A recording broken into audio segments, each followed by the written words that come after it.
శ్రీ కళా వెంకట్రావు కిమిడి.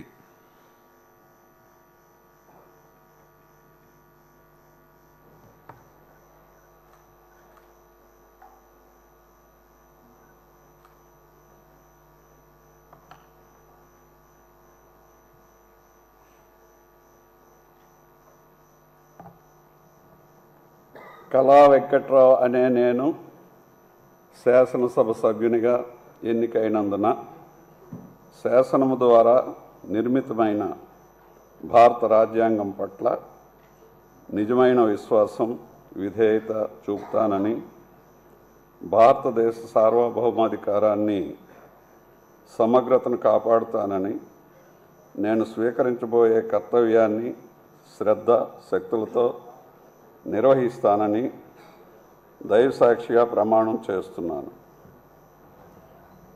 ఆంధ్రప్రదేశ్ శాసనసభ సభ్యుడైన కిమిడి కళా వెంకట్రావు అనే నేను సభ నియమాలకు కట్టుబడి ఉంటానని, వాటిని అనుసరిస్తానని, సభ మర్యాదలను పాటిస్తానని, సాంప్రదాయాలను గౌరవిస్తానని దైవసాక్షిగా ప్రమాణం చేస్తున్నాను.